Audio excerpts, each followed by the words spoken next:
Good evening, everybody. I'd like to call to order tonight's meeting. Today is March 11th, 2014. Looks like we're at 7:04 p.m. We have a board meeting followed by a committee of the whole meeting as well. First item is the Pledge of Allegiance. I pledge allegiance to the flag of the United States of America and to the republic for which it stands, one nation, under God, indivisible, with liberty and justice for all. Ms. Sherby, please call the roll. Present. Trustee Tuso is absent. Trustee Perry is absent. Trustee Reno. Present. Trustee Stecker. Present. Trustee York. Present. President Fuller. Present. We do have a quorum this evening. Our first item is presentation. I understand Dave McCurry from St. Joe's is here in the audience. Good evening, fine sir. How are you doing this evening? Hopefully good news. I hope you don't abide by you save the best to last. But from a timing standpoint, thank you for introducing me.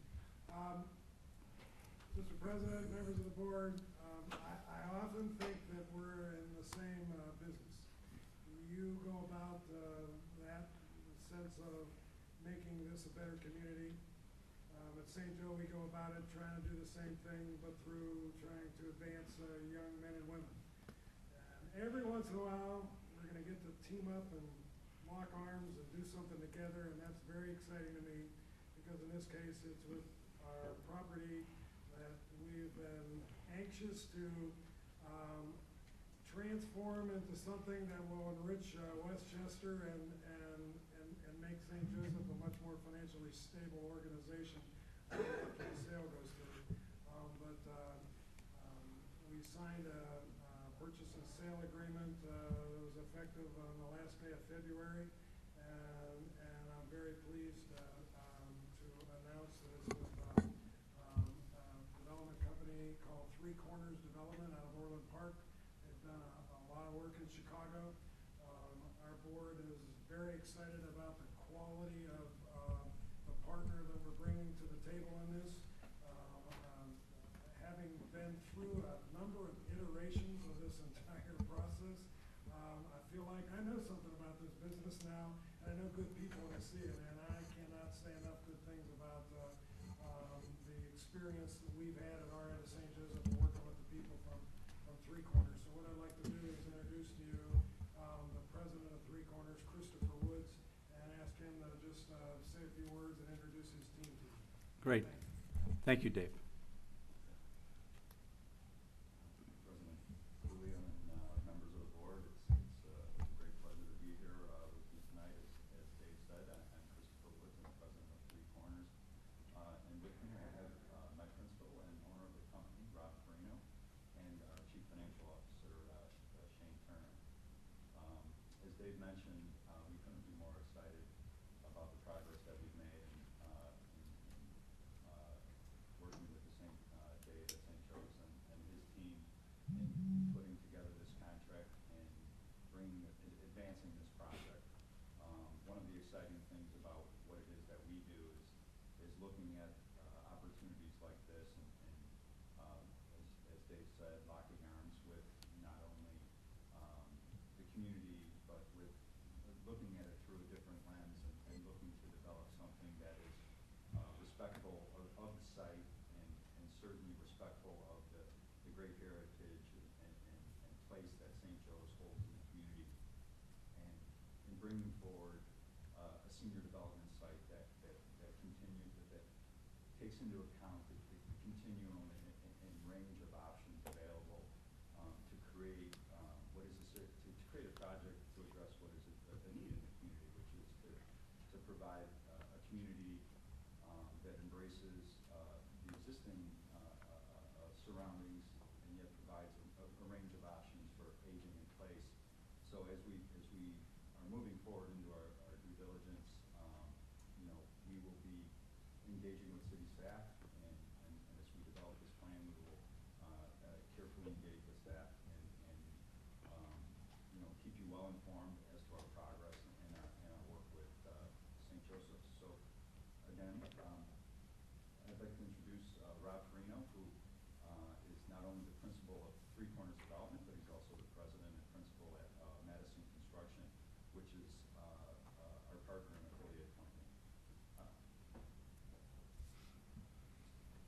Thank you again for having us here tonight. And we couldn't be more excited about the project overall, partnering with the community on this. We'll be very mindful as the project moves forward, have much community involvement. We've built literally thousands of senior units, developed thousands of units, and we'll use that expertise to integrate that in this development. And again, it's just wonderful to be here. We're very thankful to be a part of this, and thank you again. Great. Thank you. Just before you run off, do you have some timelines you're looking at, or? Yes, we do. It was one of the considerations in working with Dave and St. Joseph's team that we would have a very aggressive timeline in terms of advancing the project. So we are looking to move through our pre-development phase in the next 60 to 90 days, identify the site plan, identify what our initial program is going to be, and through that process, of course, we'll be communicating, engaging with staff. And then once that's identified, I see Mike Lobby is here. He, with the lobby companies, he has been engaged by Three Corners to represent our interests and as well as the community's interest in putting together a redevelopment agreement for the site. Overall, the timeline from, as Dave mentioned, the 28th is to close on the transaction in October. Okay, so then if we need to, we can use the site to shoot our fireworks off as we've done the last couple of years. I just want to make sure that's on the record in case we're stumbling for a location, which that has happened. We're well versed in partnering with communities and addressing. Certainly appreciate that, and certainly it's a welcome site. We've been talking about it for a number of years. St. Joe's has been a great partner to the village. We have our senior breakfast actually this Friday through the generosity of St. Joe's High School and that. So a lot of things going on. There's a number of people in the audience with another development plan that we're in the midst of. So we're going to try to not mix them up and get them done. So. Very much looking forward to seeing you all very soon. And Melissa Headley, Community Development Director, is right here. You'll be looking at her, and certainly Janet Mattheis, our village manager, will be part and parcel to all the plans and getting you through whatever planning, zoning, whatever has to come before the tribunals here to get the projects moving as well. So we do have that aggressive plan, so we'll be looking forward to working with you very shortly. yeah, it's nice to put a name to a face. So I want to thank you, gentlemen, for coming this evening and announcing that to the board. I think they're all pleased that we have some movement in that area to try to make those 10 or 11 acres, a destination site for the seniors that may want to downsize and continue to stay in the lovely community. Excellent, and I appreciate you selling us another acre. Very nice to meet you all. I look forward to it. There you go. Thank you. Mr. President, relative to the fireworks, I've been trying to introduce them slowly to the priorities in town, so thank you for this. Well, I figured I might as well get while everybody's here, just in case the other plans may fall through. But I'd close by saying one thing. For 7 years, I've had two objectives. Get this sold for St. Joseph's, as I said, fiscal stability, but also do it in a way that makes this community better. And I think these are the people who are going to deliver, and I'm proud to introduce you to them. Great. Thank you, gentlemen, for coming as well. Thank you. Any other presentations this evening?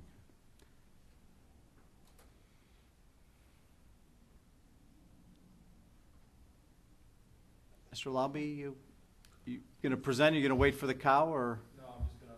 Saying hello. Okay. Public comments and questions. Any public comments and questions? Good evening, Steve Vanderspeed, I'm 1905 Fillmore. Sam, I've been real supportive of Public Works and their snowplow efforts over this winter, because I know it's been pretty rough on them. But I encountered a problem last Sunday morning with a plow on my block. This guy was coming down the street, I thought too fast, and as he was plowing, the snow and the ice and all that was getting tossed past the parkway, past the sidewalk, and onto people's lawns in the front. My wife was out walking the dog at that time, and she had to run up on the driveway, dragging the dog with her to avoid getting hit by some of these objects. Fortunately, she was able to do that, but, you know, the consideration is that we have children in the town, obviously, and if a child was walking down the street when the plow was going by, and the plow didn't slow down, we're talking chunks the size of bricks of ice that were getting thrown off of the street. You know, something else I should show you. I picked this up off of my lawn.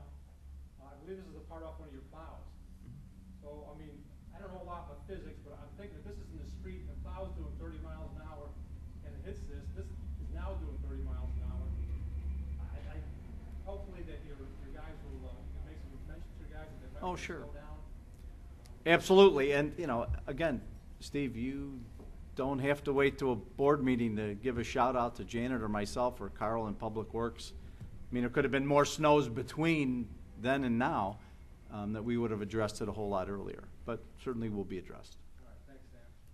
The other thing I'd like to ask about is, I was at the park board meeting last night, and we were talking about the vacated alley situation again behind my block. Their solution to this is that they will file a court case, basically a complaint, and start a legal action about this.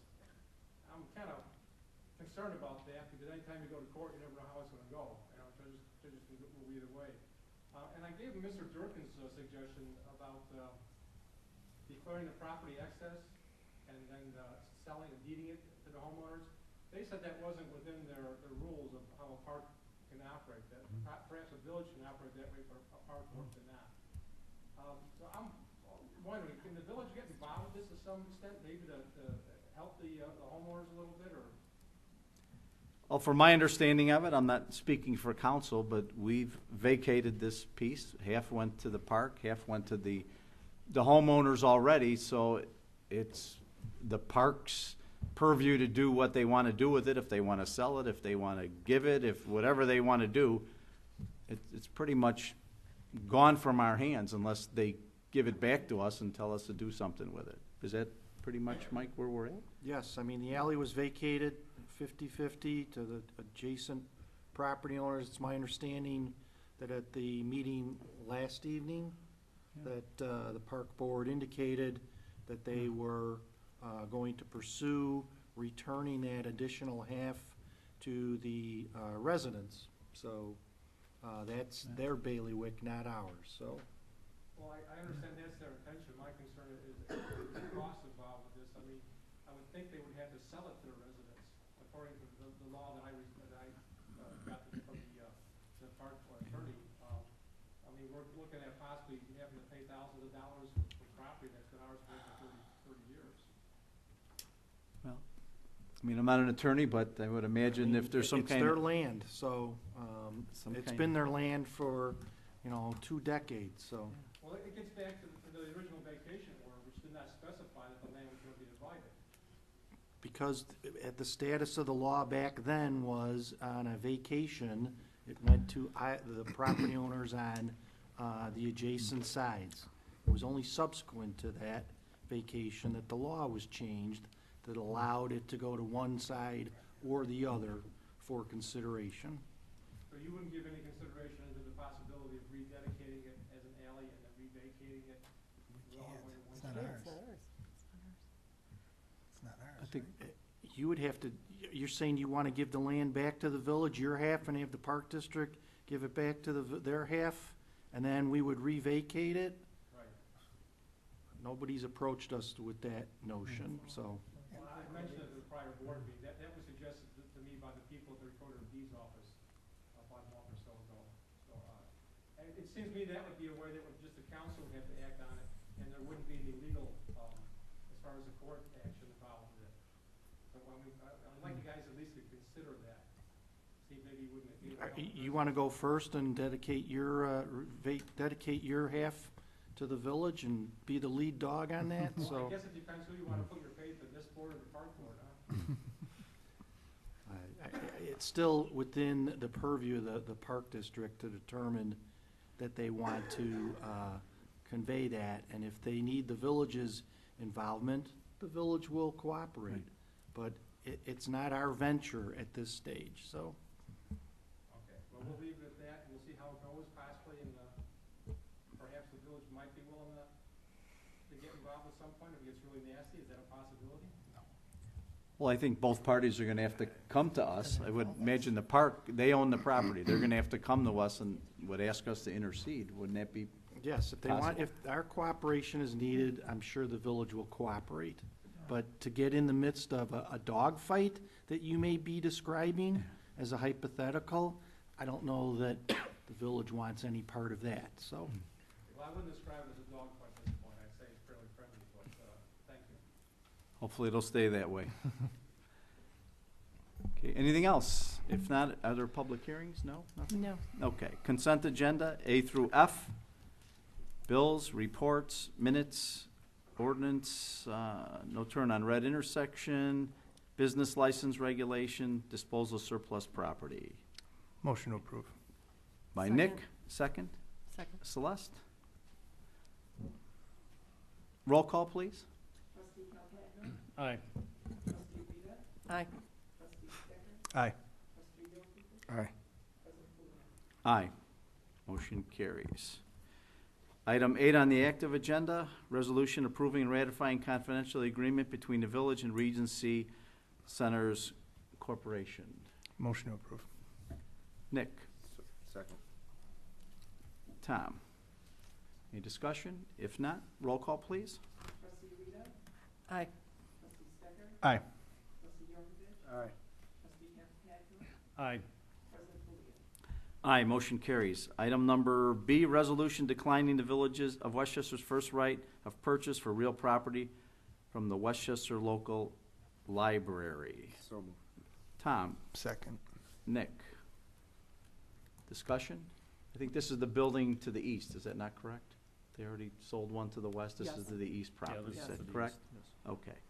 And we didn't want anything as far as our use for the property to the west, and I don't believe we want something for the east. Okay. You can vote by acclamation on this resolution. Okay, all those in favor of declining the first right of purchase, say aye. Aye. Any opposition, say no. Okay, managers report.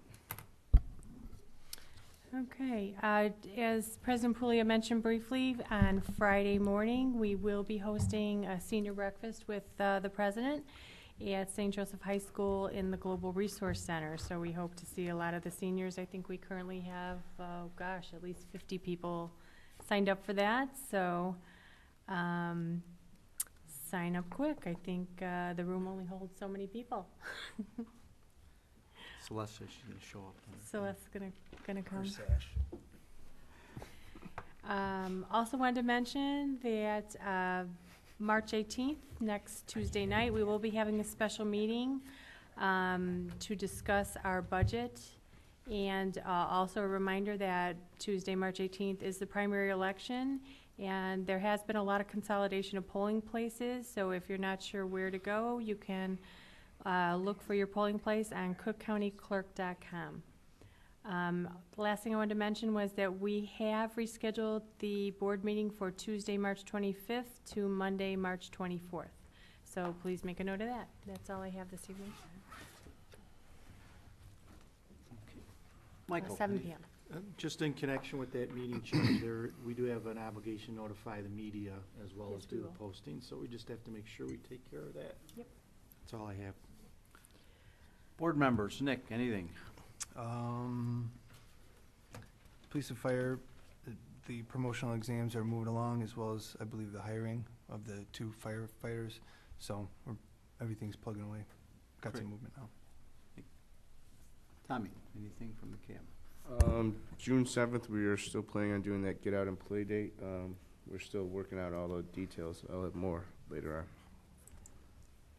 Angelo, environmental committee. Environmental Committee has been working on the, hosting I don't want to call it a flood, but Seminar. a seminar on stormwater runoff. So it looks like April 30th is a good date, and it also looks like we're just waiting for the approval from the schools.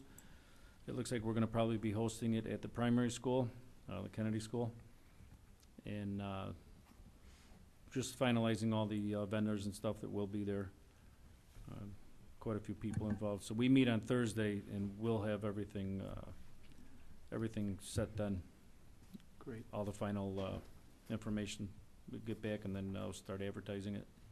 Great, thank you, and to the committee as well. It's a lot of hard work getting all stuff organized. Ms. Celestine, anything you'd like to add? The Image Restoration Committee, I figured we would start within the village body Mhm. before we moved out to the public, so I'm working with Jimmy and the firehouse. Oh, great, Things that need to be done. thank you. Chief Carpino. Fire chief's gotta push the button for me. Speaking of St. Joe's, last Wednesday I attended a school safety event for all the faculty and staff with our crime prevention officer in the morning. Last night I attended a meeting with the Fire and Police Commission, and as Trustee Steckert alluded to, the process for the sergeant's exam is moving forward, and the chief could speak about the fire exam, the entry candidates. I met today with State Representative Emmanuel Chris Welch from the 7th District. He has an office here in Westchester. He invited all the police chiefs from Proviso Township area to meet with him for lunch and discuss some of the common problems we all have. And it's like everything else, it's doing more with less and looking for money and looking for grant money, any funding opportunities. And the subject came up about the heroin overdoses throughout the United States that Holder from Washington spoke of the other day. Everyone's plagued with this problem. Communities in DuPage County, the police officers now are administering a nasal substance to counteract the doping effects of Narcan. And actually, we had an incident yesterday in our town where we came across a young female who was had just injected heroin, and it's unfortunate, but it's going throughout the United States, and we as law enforcement officers might do something proactively. Chris Welch is on a committee through the state of Illinois. He might ask people to testify, and I said probably to reach out to the fire departments. They could tell you how many people they've had to transport and administer. They actually could inject people to reduce the effects of this ever common problem of heroin addiction. And I think every police officer yesterday that I spoke with, when we encountered this individual, everyone had a family member they could talk about that unfortunately had some addiction problem in the past with heroin. So in my 40 years of law enforcement, it's unfortunate, it's off the charts, the heroin addiction throughout this county, other collar counties, Chicago proper, other states. It's a shame, and it's a real bad addiction that I think one person I know of in my whole career was able to come off the addiction of heroin. John, I know the connection to DuPage is strong. Has DuPage County police officers, has that program gone forward where they are doing some of the administering now? Yes, DuPage County Health Department gave $40,000 for law enforcement, and the coroner of DuPage County, who is actually a medical doctor, he's already spoken with a few chiefs who are in an association that I'm affiliated with, and he's offered to sign the script if necessary for law enforcement officers in Cook County to start administering this Narcan. Of course, it's something we probably purchase out of our drug fund down the road. I know I mentioned it to the fire department here. It's like we carry AEDs. You know, if we're there before the fire department. Fire department has both probably the nasal Narcan and an injectable antidote for this dope sick people. And the good thing about this Narcan, you can't really cause any damage to people that you would suspect were under the influence of heroin if you were to inject this or spray this nasal Narcan. A lot of family members of heroin addicts now have this at their house. You know, it is what it is. It's like educating people, arresting people, locking people up. We can only lock so many people up and put them all in jail for abusing heroin. So a lot of this is going to have to be on drug prevention, drug awareness, and then, you know, is it the police officer's job to revive a dope sick person? You know, I talked to the police chief in Worth, where I used to be the chief, and they said they revived somebody just not long ago, and an hour later this person was at the police station arguing about why his car got towed. So it is what it is. So you're saving lives, that's what we do. So if that's something we may consider in the future, I'm sure the fire chief would rather not us do this, but we don't want to take the fire, we don't want to fight fires, believe me. But I think it's something worthwhile looking into the future, that law enforcement officers eventually will all be supplied with this Narcan in all the counties throughout the Chicagoland area, if the funding's available and it's a positive approach. So it's something we're all looking into right now. So that's all I have to offer. Thanks, Chief. Okay. Jim? Just a couple of things. Just the other day, I received from the Illinois Fire Inspectors Association and Northern Illinois Fire Sprinkler Advisory Board a plaque for the Village Hall commemorating our efforts towards the residential sprinkler. It has all the trustees, the president, and everybody involved through the process, and it just reads, for following FEMA's America's Burning Report guidelines for the protection of citizens and FEMA's Fire Life Safety Summit recommendations for the protection of firefighters by adopting and preserving progressive residential fire sprinkler codes for single-family homes following NFPA 13D standards. So I'll leave this to be hung in the Village Hall. They also gave us one for the fire department. So I have that for the board. Just to mention, myself, along with Chief Carpino and Dr. Seuss up there, went out to the primary school and read to the kindergarten first and second graders on February 28th, which was a lot of fun, I'm sure, for all of us. I know I enjoy getting out and reading to the kids and making appearances with the kids. So just wanted to make sure that didn't go unnoticed. Then up and coming, I'll be going to St. Joe's for a career day at the beginning of April, something I've participated in again for quite a few years. Also with this upcoming snow event, depending on what we end up getting, I ask residents to check on their neighbors. Also assist the fire department if I'm hoping it doesn't come to this, but if we get that great amount of snow that could happen in that third European model or whatever they're talking about, please, if you have a hydrant in front of your house, help shovel it out. Although we send crews out, until we get there, it would definitely help us if people could help out and shovel their hydrants. So if there is an incident, we can get to it quickly. And then I don't have final plans as of yet. The ambulance is just about finished. There's going to be a final inspection trip either around the end of next week. It will just be myself and firefighter Stauber. This will not create any overtime whatsoever, and hopefully, hopefully everything will be good when we get down there, and we'll have a nice ambulance that'll be very functional when we get it up here. So. Any questions of Jim? If not, thank you. Maureen? I'd like to remind residents that vehicle stickers went on sale last week, and all residents who have vehicles are required to purchase a new sticker by May 1st. And I've been busy continually working on the budget. The board members, you will receive your next wave of budget materials this Friday, and that will include public works, utilities, and motor fuel tax, and that will accompany our meeting on Tuesday. Great. Thank you. Gregory? Good evening. Just about one thing. I attended a class yesterday, and Mayor, you can elaborate further on how I got to attend that class, because I was unaware of that until very recently. But it was a class at the Department of Homeland Security down at the Cook County building yesterday, which was demonstrating a piece of software that the county had purchased to interact during disasters and explain how to, first off, explain how to use it, but then elaborate how it's going to be used in the near future.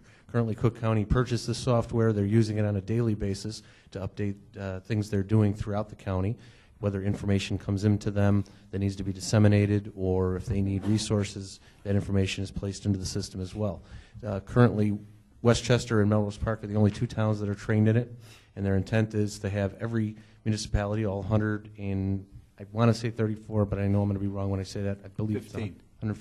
115. It was more than that they mentioned. Maybe it was other agencies as well outside of Cook County, but minimum the 115 agencies to be trained to use the software in the event of an emergency, a disaster. Initially, just for those purposes, but then potentially to be used on a daily basis just to update the neighboring communities of general circumstances that may occur in town that need to be reported, handed down information through the chain, whether it be from public information officer down through the staff. But ultimately, the emergency side of that software is going to provide resources and allow other communities to see what we're requesting. We'll be able to see what other communities are requesting. We'll be able to see a timeline of when that request, such as if we needed a generator, if we need a light tower, if we need sandbags. It'll allow the county to make the requests up the chain as well. So if some of our neighboring communities don't have what we're looking for, they'll request that information either on a county, state, potentially a federal level, and keep us updated as to when that material or product could be delivered to us, as opposed to attempting to make one of, if not 100 phone calls to try and get information on where we could find some tangible material that we're looking for.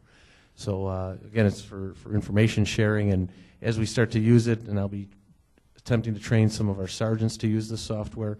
I'll be working with the Public Works Department. We'll be working with the fire chief and any of his designees, and basically, eventually, rolling it out to individuals like yourselves so that you could monitor and see and keep track of what's going on during a large-scale event in town.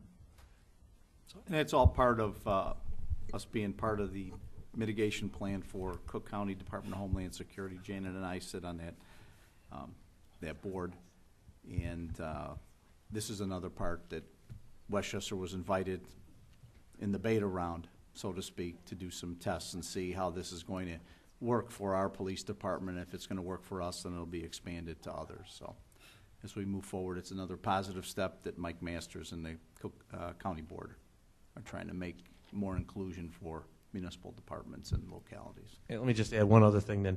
As opposed to other software, having to train somebody that I do on a regular basis with the police department, whether it's accident reporting software we've had to deal with, our computer-aided dispatch and records management, this is completely different in the sense that it's so user-friendly that anyone can just, once they get their login, it's all right in front of you. There's no navigation issues of trying to find out where you need to go. If you don't use the software on a daily basis and the circumstance arises that you need to use it to get information, you'll easily just log in and be able to see everything right in front of your face. So I give them kudos for choosing a product that's going to be user-friendly, as well as a product that if you don't use it on a regular basis, you're going to be able to just slide right into it. And like I said, in a lot of cases, organizations pick software that's difficult, but in this case, it's going to be so user-friendly.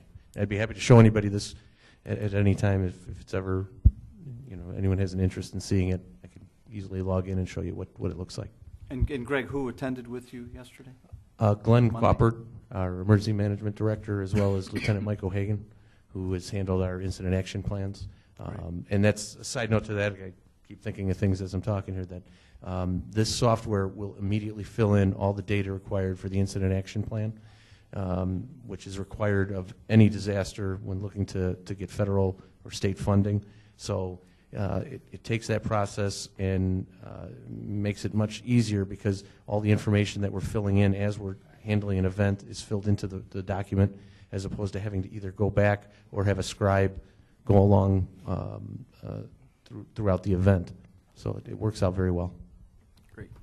Thank you, Greg. Melissa. Good evening. I just wanted to let everyone know that Follett is moving along. We were able to take a tour of Tower 3 last Friday, and they've done a phenomenal job with the build-out for their headquarters. They're planning on moving in over the next couple weekends, so this weekend is the first wave of locations that are moving in, and then next weekend, and then the last weekend of March, after that, going into April, everybody should be moved in.